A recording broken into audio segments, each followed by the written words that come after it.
Hello बच्चों। Hello बच्चों, English grammar और स्पोकन सीरीज में नेक्स्ट लेक्चर है हमारा लेक्चर नंबर 12। लेक्चर नंबर 12 में हम लोग क्या देखने वाले हैं? लेक्चर नंबर 12 में हम लोग देखेंगे पास्ट कंटिन्यूअस टेंस। तो पास्ट कंटिन्यूअस टेंस होता क्या है, पास्ट कंटिन्यूअस टेंस में कौन से सेंटेंस आते हैं, पास्ट कंटिन्यूअस टेंस के सेंटेंस को हम लोग कैसे पहचानेंगे और फिर बनाने का नियम, ट्रांसलेशंस करने का क्या नियम है, इसको हम लोग देखने वाले हैं इस लेक्चर में। तो चलिए पूरे वीडियोस के साथ में बने रहें और साथ में अपने दोस्तों को भी वीडियो शेयर करें। तो सबसे पहले हम एक एक बात पर विचार करते हैं। तो एक एक बात को हम लोग देखेंगे कि पास्ट कंटिन्यूअस टेंस होता क्या है और पास्ट कंटिन्यूअस टेंस में जो वाक्य होते हैं उसको हम लोग कैसे पहचानेंगे। तो हिंदी में बहुत सारे वाक्य हैं, तो बहुत सारे वाक्यों को कौन सा सेंटेंस को हम लोग बोलेंगे कि ये पास्ट कंटिन्यूअस टेंस में आता है। तो पास्ट कंटिन्यूअस टेंस में वाक्यों को पहचानने के लिए सरल नियम है और इस नियम को याद रखें, जिसको हम लोग पहचानने का नियम भी बोलते हैं। यदि वाक्य के अंत में रहा था, रही थी, रहे थे इत्यादि हो तो उन सभी वाक्यों को हम लोग पास्ट कंटिन्यूअस टेंस में बोलेंगे। जैसे कि वह पढ़ रहा था, वह पढ़ रहा था, वह खेल रहा था, वे लोग दौड़ रहे थे, मैं पढ़ रहा था, मैं पढ़ा रहा था, मैं सो रहा था। इन सभी वाक्यों के यदि अंत में हम लोग ध्यान देंगे तो रहा था, रही थी, रहे थे इत्यादि है, इन सभी वाक्यों को हम लोग पास्ट कंटिन्यूअस टेंस में होने बोलेंगे या इन सभी वाक्यों को हम लोग पास्ट कंटिन्यूअस टेंस में बोलेंगे। तो जिस भी वाक्य के अंत में यदि रहा था, रही थी, रहे थे इत्यादि हो तो उन सभी वाक्यों को हम लोग पास्ट कंटिन्यूअस टेंस में बोलेंगे। पास्ट कंटिन्यूअस टेंस का बनाने का नियम क्या है? यदि हम लोग पास्ट कंटिन्यूअस टेंस में कोई भी सेंटेंस हो तो उसको हम लोग ट्रांसलेट कैसे करेंगे, तो ट्रांसलेशंस का क्या नियम है? तो पहले भी हम लोग मास्टर फॉर्मूला देख चुके हैं और मास्टर फॉर्मूला आप सभी को याद होगा। मास्टर फॉर्मूला क्या होता है? Subject plus helping verb plus verb form plus object plus complement, ये मास्टर फॉर्मूला होता है। जो हमारा पास्ट कंटिन्यूअस टेंस है, तो याद करेंगे थोड़ा सा, प्रेजेंट कंटिन्यूअस जब हम लोग पढ़ रहे थे वहां पर वर्ब फॉर्म जो यूज हुआ था, बिफोर यूज हुआ था, तो यहाँ भी हमारा पास्ट कंटिन्यूअस टेंस है तो वर्ब फॉर्म के रूप में वर्ब फॉर्म हमारा यूज होगा, बिफोर यूज होगा, और हेल्पिंग वर्ब के रूप में हमारा यूज होगा वाज या वेयर यूज होगा, जिसका मतलब होता है था या था, थे, थी होता है ना। तो यहाँ पर हमारा हेल्पिंग वर्ब जो पास्ट कंटिन्यूअस टेंस में यूज होने वाला है, प्रयोग होने वाला है, वो बिफोर यूज होगा और हेल्पिंग वर्ब हमारा वाज वेयर प्रयोग होने वाला है। अब यहाँ पर दो हेल्पिंग वर्ब आप देख रहे होंगे, एक वाज है और दूसरा वेयर है। ये समझना काफी इंपॉर्टेंट हो जाता है कि आखिर हम कहाँ पर वाज का प्रयोग करेंगे, कहाँ पर वेयर का प्रयोग करेंगे। तो इस टेबल को हम लोग देखें, ये टेबल तो अब आप सभी को याद हो जानी चाहिए, क्योंकि ये टेबल में हम लोग सब्जेक्ट या नाउन या प्रोनाउन को हम लोग नंबर और पर्सन के बेसिस पे, याद रखना है, नंबर और पर्सन के बेसिस पे हम लोग डिवाइड किए हुए हैं। तो इस सब्जेक्ट के आधार पर ही यदि एक से अधिक हेल्पिंग वर्ब प्रयोग हो रहा है तो सब्जेक्ट के आधार पर ही हेल्पिंग वर्ब का हम लोग यूज करते हैं। तो वाज और वेयर कहाँ प्रयोग होगा, तो इस टेबल को याद रखेंगे और आई के साथ वाज यूज होता है और हमारा थर्ड पर्सन सिंगुलर नंबर यदि हमारा ही, सी, इट और नेम, कोई भी नेम हो तो नेम के साथ भी हमारा वाज का प्रयोग होगा, वाज हेल्पिंग वर्ब का प्रयोग होगा।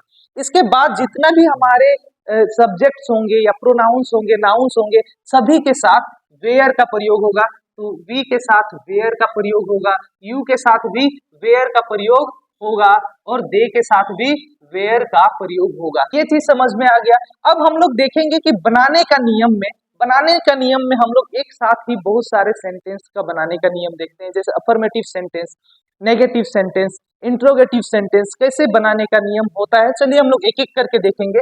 तो अफर्मेटिव सेंटेंस को ट्रांसलेशन या बनाने का नियम जो होता है वो हो जाएगा हमारा सब्जेक्ट प्लस वाज वेयर, क्योंकि हेल्पिंग वर्ब की जगह हम लोग वाज वेयर का यूज करेंगे पास्ट कंटिन्यूअस टेंस में। तो was were plus verb form के रूप में हमारा यूज होगा before plus object plus complement. तो ये बनाने का नियम है हमारा, अफर्मेटिव सेंटेंस बनाने का नियम है subject plus was were plus before plus object plus complement, है ना। कहा किसमें? पास्ट कंटिन्यूअस टेंस का यदि अफर्मेटिव सेंटेंस हो तो उसका ट्रांसलेशन हम लोग इस नियम से करेंगे, है ना। नेगेटिव सेंटेंस, तो नेगेटिव सेंटेंस में क्या होता है? नेगेटिव सेंटेंस में हेल्पिंग वर्ब के बाद नॉट का यूज होता है ना। याद रखे होंगे कि हेल्पिंग वर्ब के बाद हम लोग नॉट का यूज करते हैं किसमें, नेगेटिव सेंटेंस में। नेगेटिव सेंटेंस में तो यहाँ पर हमारा नेगेटिव सेंटेंस बनाने का नियम है ना, पास्ट कंटिन्यूअस टेंस का नेगेटिव सेंटेंस बनाने का नियम हो जाएगा हमारा सब्जेक्ट प्लस वाज वेयर, है ना। सब्जेक्ट के बाद हेल्पिंग वर्ब यूज करेंगे तो हेल्पिंग वर्ब में वाज वेयर आ जाएगा प्लस नॉट, है ना। ये हेल्पिंग वर्ब के बाद हम लोग नॉट का यूज करते हैं नेगेटिव सेंटेंस में, तो subject plus was were plus not plus V4 verb form में हमारा V4 ही यूज होगा, ऑब्जेक्ट प्लस कंप्लीमेंट। ये बनाने का नियम हमारा हो जाएगा, है ना, पास्ट कंटिन्यूअस टेंस का नेगेटिव सेंटेंस का बनाने का नियम हो जाएगा। अगला है हमारा, यदि इंट्रोगेटिव सेंटेंस का बात करें तो इंट्रोगेटिव सेंटेंस को हम लोग दो तरीके से बनाते हैं, एक हम बनाते हैं या एक हम लोग बनाते हैं हेल्पिंग वर्ब का यूज करके और दूसरा WH वर्ड का यूज करके। तो हेल्पिंग वर्ब का यूज करके तब हम लोग बनाते हैं जब हमारा सब्जेक्ट से पहले, है ना, सब्जेक्ट से पहले WH कोई भी सेंटेंस आए या शब्द आए, वाक्य आए, है ना। सब्जेक्ट से पहले यदि WH वर्ड आ रहा है तो हम लोग उसका ट्रांसलेशन हम लोग हेल्पिंग वर्ब के सहायता से करते हैं, तो उसका बनाने का नियम हो जाता है, हेल्पिंग वर्ब को हम लोग पहले से लिखेंगे, है ना, वाज वेयर, है ना, हेल्पिंग वर्ब, इसके बाद subject plus V4 plus object plus complement और क्वेश्चन मार्क हम लोग लास्ट में दे देंगे। तो ये हेल्पिंग वर्ब के सहायता से हम लोग ट्रांसलेशंस करते हैं पास्ट कंटिन्यूअस टेंस का इंट्रोगेटिव सेंटेंस को, तो ये याद रखेंगे। अगला है हमारा, यदि WH वर्ड के WH वर्ड सेंटेंस हो, है ना, तो उसको हम लोग ट्रांसलेशंस कैसे करेंगे, तो उसका ट्रांसलेशंस का नियम है, पहले हम लोग WH वर्ड को लिखेंगे, WH वर्ड के बाद में हेल्पिंग वर्ब, तो हेल्पिंग वर्ब में हम वाज वेयर का यूज करेंगे, है ना, वाज या वेयर का यूज करेंगे और फिर हम V4 देंगे, ओके, वाज वेयर के बाद फिर हम सब्जेक्ट देंगे, है ना, सब्जेक्ट के बाद हम लोग V4 लिखेंगे, V4 के बाद ऑब्जेक्ट और फिर कंप्लीमेंट और क्वेश्चन मार्क। तो ये है हमारा WH सेंटेंस को ट्रांसलेशंस करने का नियम या अनुवाद, या इसको हम बोल सकते हैं कि ट्रांसलेशंस का नियम। तो ये एक तरह से हमारा बनाने का नियम है इसका, पास्ट कंटिन्यूअस टेंस के सेंटेंस का, अफर्मेटिव सेंटेंस का, नेगेटिव सेंटेंस का, इंट्रोगेटिव और WH सेंटेंस का। चलिए तो कुछ एग्जाम्पल हम लोग देखेंगे और एग्जाम्पल के माध्यम से देखेंगे कैसे इसका ट्रांसलेशंस होगा।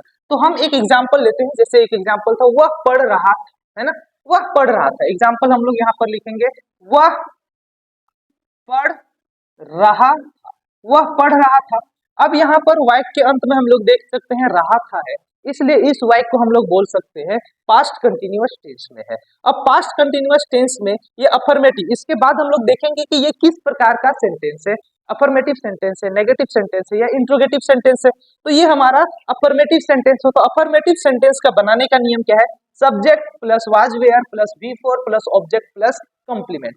आप यदि बिगिनर्स है तो जिस प्रकार से मैं आप सभी को बता रहा हूँ उसी तरह से आप लोग को भी अनुवाद करने हैं और थोड़ा सा ध्यान देने पड़ेंगे, है ना। तो सबसे पहले हम देखेंगे कि ये किस प्रकार का सेंटेंस है, अफर्मेटिव सेंटेंस है ना, पास्ट कंटिन्यूअस का अफर्मेटिव सेंटेंस है।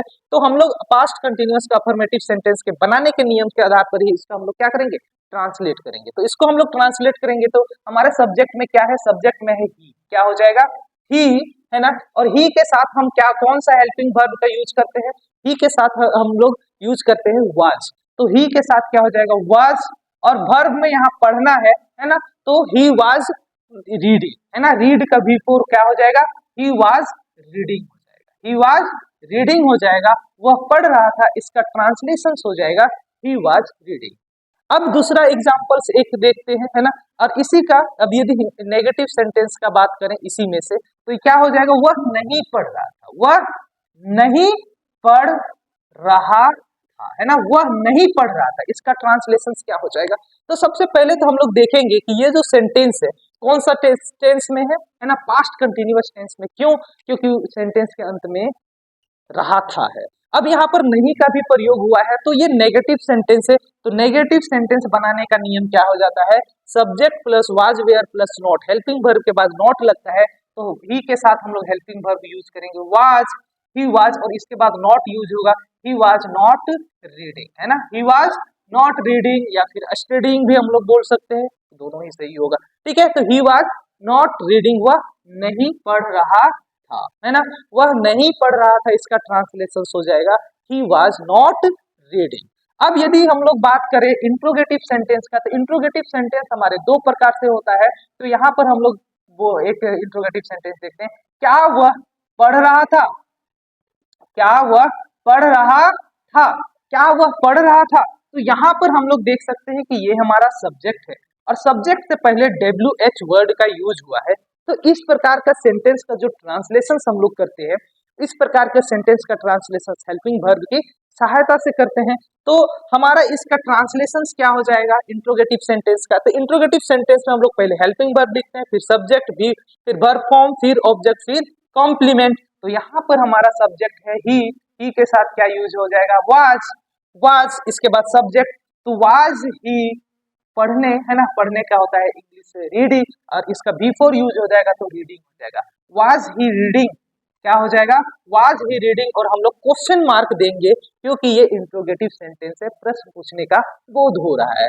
तो इस प्रकार हम लोग किसी भी सेंटेंस जो पास्ट कंटिन्यूअस टेंस के अंतर्गत आता है उसका ट्रांसलेशन इन सभी नियम के आधार पर, हम लोग उसका ट्रांसलेशन करेंगे। तो मैं उम्मीद करता हूं कि आप ग्रामर सीख गए होंगे पास्ट कंटिन्यूअस टेंस का, और आप पास्ट कंटिन्यूअस टेंस का अभ्यास किसी भी बुक से एग्जाम्पल लेकर के कर सकते हैं, या कोई भी एग्जाम्पल लेकर के आप प्रैक्टिस को जारी रख सकते हैं। तो मैं इतना कहूंगा कि आप लोग प्रैक्टिस करते रहें, कोई भी टेंस का, है ना, लगातार प्रैक्टिस करते रहें।